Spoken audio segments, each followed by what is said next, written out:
Hello, children. Good morning. Let's start our next lesson from the book Moments Weathering the Storm in Arsama.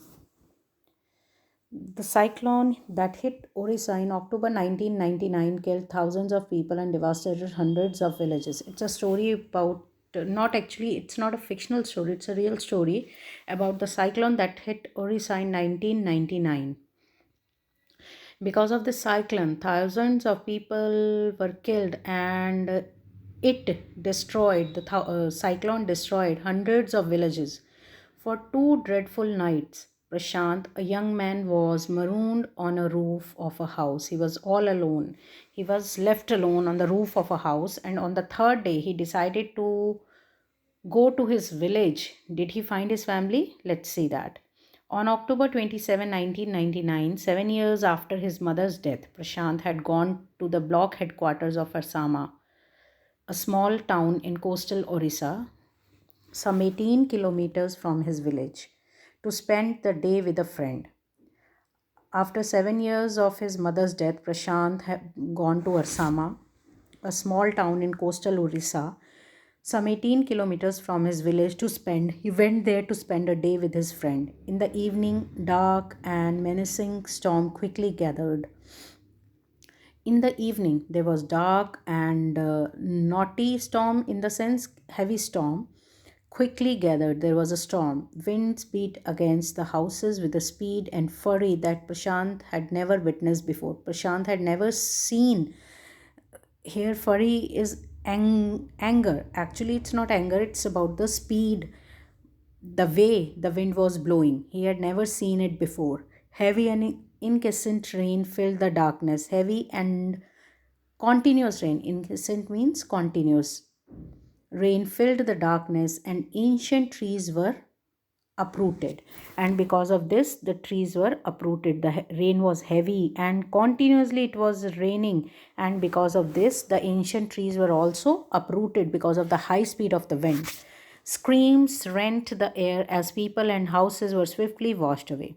There were screams and shouts and crying of the people as they were swiftly washed away with the water. The angry water swirled into his friend's house neck deep. The water entered his friend's house also, and it was neck deep, quite deep. The building was of brick and mortar and was strong enough to survive the devastation of the wind's velocity at 350 km per hour. Imagine the wind was blowing at a speed of 350 km per hour. As the house of his friend was made up of brick and cement, it was strong enough to survive the speed or the destruction caused by the wind.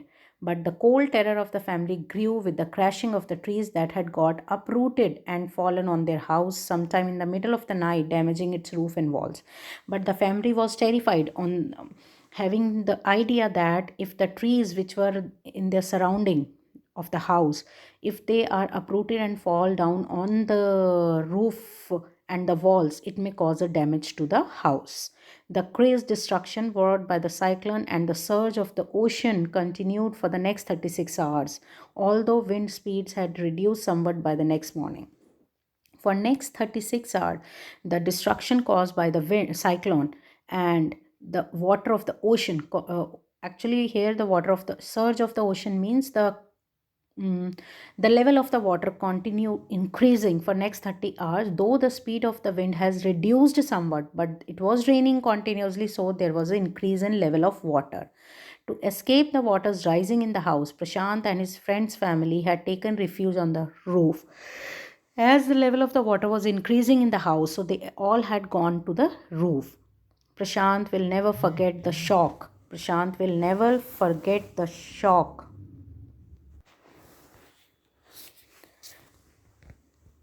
Prashant will never forget the shock he experienced at his first glimpse of the devastation brought by the super cyclone in the grey light of the early morning. As they had taken the refuge or shelter at the roof of the house, they saw all around. There was a dark because of early morning, the sky was grey, little bit dark. But what at first sight when they saw around them, it was like it was a shock, it was a terror. They were horrified to see that. In the grey light of the early morning, a raging, deadly brown sheet of water covered everything as far as the eye could see. Only fractured cement houses still stood in a few places. As when they saw all around them a raging, deadly brown sheet of water, there was a sheet of water that covered everything as far as the eye could see.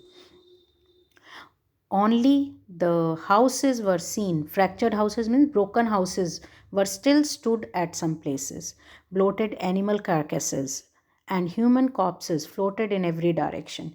Human bodies and the dead bodies of animals, which were bloated with water, which were completely filled with water and air, they were floating all around in the water. All round, even huge old trees had fallen. Even the huge old trees were fallen because of the wind velocity and the rain. Two coconut trees had fallen on the roof of their house also. This was a blessing in disguise because the tender coconuts from the trees kept the Treff family from starving in the several days that followed. For the coming few days, the family had taken shelter on the rooftop of the house, and this tree provided them or saved them from hunger, as they could have coconut and water. For the next 2 days, Prashant sat huddled with his friend's family in the open on the rooftop. They kept sitting over there for the next 2 days. They froze in the cold and incessant rain. They were freezing in the cold and the continuous rain. The rainwater washed away Prashant's tears. Because of the rainwater, one could not see Prashant's tears. The only thought that flashed through his mind was whether his family had survived the fury of the super cyclone. Only thought which was coming to his mind again and again was whether his family was able to survive through this storm or not. Was he be briefed once again? Will they meet or once again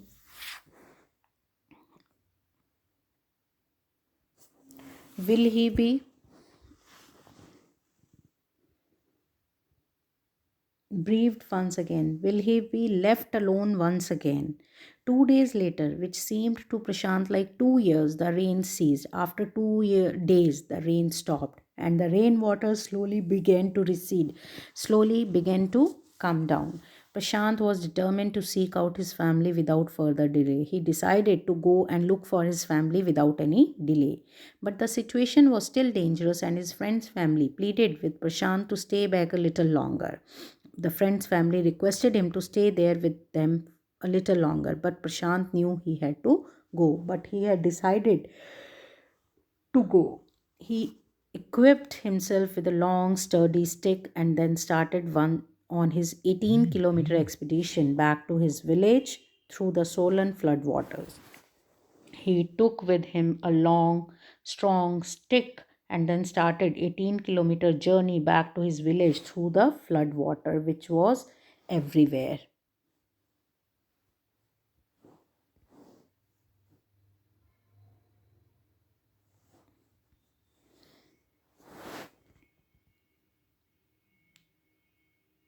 It was a journey he would never forget. It was a journey that he's never going to forget. He constantly had to use the stick to locate the road to determine where the water was most shallow, where it was less deep. At the places it was waist deep and progress was slow. As there was water all around his progress or his motion, he was not able to move back fast. At several points he lost the road and had to swim. After some distance he was relieved to find two friends of his uncle who were returning to their village. After traveling some distance, he saw two friends of his uncle who were also going back to the village. They decided to move ahead together. Now they three of them decided to go together back to the village. As they waded through the water, as they were passing through the water, the scenes they witnessed grew more and more macabre.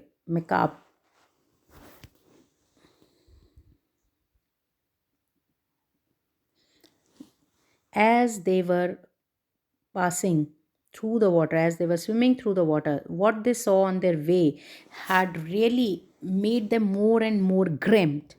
They had to push away many human bodies men, women, children, and carcasses of dogs, goat, and cattle that the current swept against them as they moved ahead.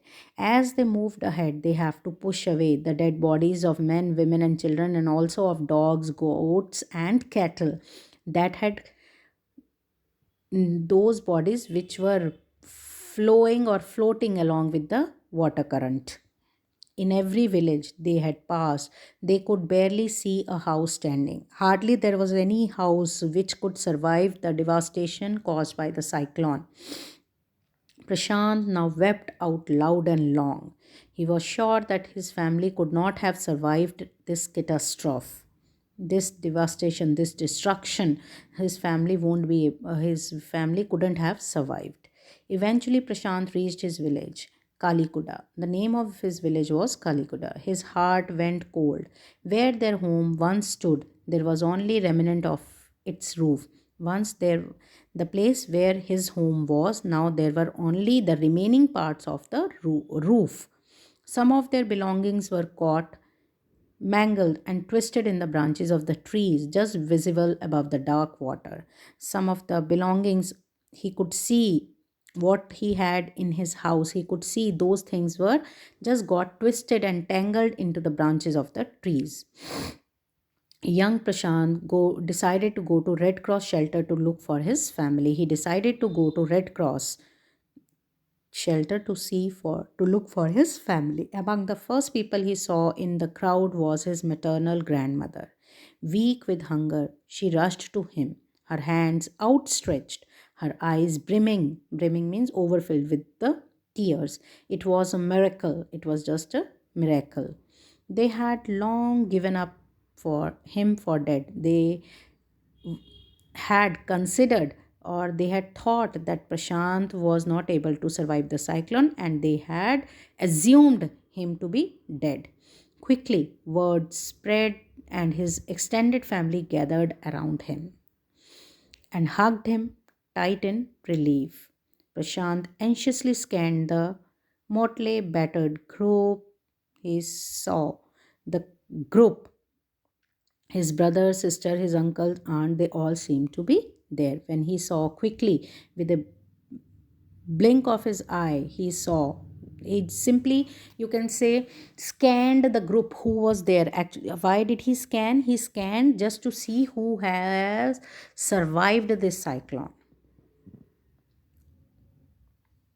By the next morning, as he took in the desperate situation in the shelter, he decided to get a grip over himself. Next morning, he decided that they need to do something. So he tried himself to motivate or to be strong. He sensed a deathly grief setting upon the 2,500 strong crowd in the shelter. He saw all the people were just hopeless. They So he decided to do something for these 2,500 people, those who had taken shelter in the Red Cross building.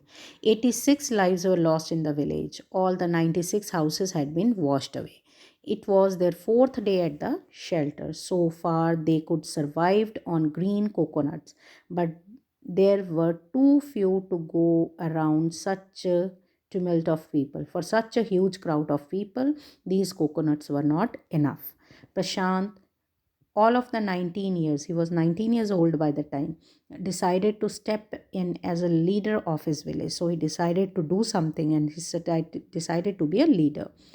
If in no one else did, if no one else took any step, so Prashant decided to do something for the villages. He organized a group of young people, youth, and elders to jointly pressurize the merchant once again to part with his rice. He formed a group of young boys and also the elders to go to the merchant's house and to pressurize him to give them some rice.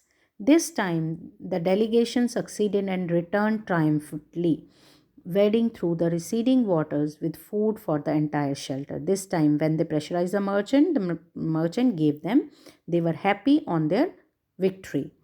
No one cared that the rice was already rotting, branches from the fallen trees were gathered to light a reluctant and slow fire.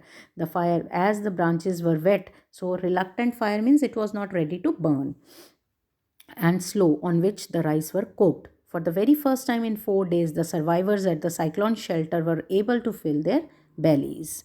His next task was to organize a team of youth volunteers to clean the shelter of filth, urine, vomit, and floating carcasses, and to tend to the wounds and fractures of the many who had been injured. Then again, he decided to form a group of young volunteers who will clean the filth, the litter, the urine, the vomit, and the floating dead bodies, and those who will take care of the wounds of the fractures, those who had been injured in the cyclone. On the fifth day, a military helicopter flew over the shelter and dropped some food parcels. It then did not return. The youth task force gathered. Then what did they do when the helicopter did not turn back again? The youth task force means the group of volunteers which he had made, gathered collected empty utensils. They collected empty utensils from the shelter. Then they deputed the children to lie in the sand left by waters around the shelter with these utensils on their stomachs to communicate to the passing helicopters that they were hungry. So what did he do? He made few children to lie down on the sand, and he placed the empty utensils on their stomach to communicate to the passing helicopters that they were hungry. The message got through, and after that the helicopter made regular rounds of the shelter, airdropping food and other basic needs. Prashant found that a large number of children had been orphaned. Now, what did he do for the orphan children? He brought them together and put up a polythene sheet shelter for them. He made a shelter for them. Women were mobilized to look after them. Women were made or sent there to look after them, while the men secured food and the materials for the shelter. While the men, he had gathered the men to collect the food for the shelter. As the week passed, Prashant was quick to recognize that the women and children were sinking deeper and deeper in their grief. He noticed that women and children were sinking into the grief. They were getting into depression. He persuaded the women to start working in food for work program started by an NGO. He made the women ready to start work for food for work program started by an NGO. And for the children, he organized sports events. He himself loved to play cricket, and so he organized cricket matches for children. Prashant engaged with other volunteers in helping the widows and children to pick up broken pieces of their lives. He also uh, advised women who were widowed, who were widowed. He decided and advised them to start their lives once again, to begin their life once again. The initial government plan was to set up institution for orphans and widows. The government had initially decided to set up or to start institutions for widows and orphans. However, this step was successfully resisted, as it was felt that in such institutions children would grow up without love. As but Prashant opposed this idea. Why did he oppose this idea? He thought that in such institution children, though they will grow up, but they will grow up without love, and the widows would suffer from the stigma and loneliness, from the shock and loneliness. So Prashant's group believed orphans should be resettled in their own community itself, possibly in new foster families made up of childless widows and children without adult care. So he decided to make settlement for such type of widows and children in their own community. He asked the childless couples to adopt children so that they can live happily in their foster families. It is 6 months after the devastation of the super cyclone. This time Prashant's wounded spirit had healed simply because he had no time to bother about his own pain. He had not thought of his own pain. He was quite okay. He was healing. His handsome, youthful face is what the widows and the orphan children of his village seek out most in the darkest hour of grief.